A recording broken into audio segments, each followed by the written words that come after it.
This question asks for one similarity between Freud's study and baron-cohen's study. No, it's better to use a Mead's point. So if we look at the method, Freud is a case study and baron-cohen is a quasi, so that's not similar, we can't have that. Ethics, Freud's quite unethical because there's not really a right to withdraw, there's no protection from harm, although he wasn't really harmed, he did debriefing when he was 19, that's still quite a long time away, and there was no confidentiality because everyone knew who he was, even though they had changed his name.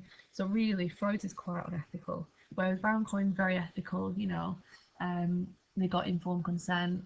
Although you might argue someone's got autism, can they really give informed consent? Do they really know what's going on? They don't have that theory of mind. Do they kind of know what that is? So you could argue that it's not ethical for that reason, but they did have the right to withdraw. Um, when you could put that both studies are unethical, you need to say why. So perhaps you could mention protection from harm. You could say little Hans could have not been protected because everyone knew who he was, knew that he had this phobia of white horses, and it was because he wanted to have, because he had unconscious sexual desires for his mother, which could have caused him embarrassment and being bullied and things like that. In baron-cohen's study, maybe showing somebody the eyes to ask if they've got autism might cause them distress, and they might feel, really uncomfortable, and things like that. So that could be why they're both unethical. A good one to talk about, because you can't really talk about data because the data is different. Freud's qualitative and baron-cohen's quantitative.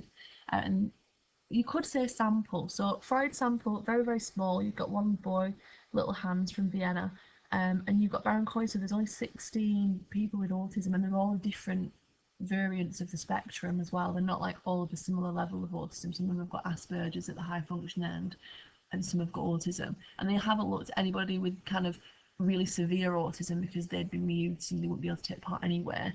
That's presumptuous saying that there'd be most people that have severe autism are mute. Um, so you could mention that as well. So by having a small sample and mentioning those characteristics, and then you could perhaps end that point with saying that therefore it lacks population validity. You can't explain how everybody would get a phobia, and you can't explain how everybody with autism would, struggle with theory of mind. So it lacks that application. Another point that you could do is that both studies have practical applications, so they have a real world use.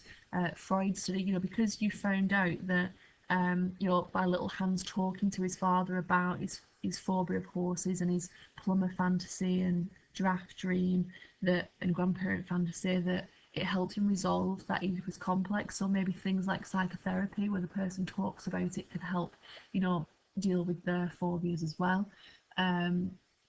Or other kind of mental illness or disorders. And baron-cohen has kind of showed that, people with autism lack theory of mind, they score significantly worse on the eyes task. So maybe if you're a carer or a teacher, the way you communicate with that person with autism, if you adapt it to that, then you might be more successful in terms of communicating with them. So both studies have practical applications, so you could have either of those really.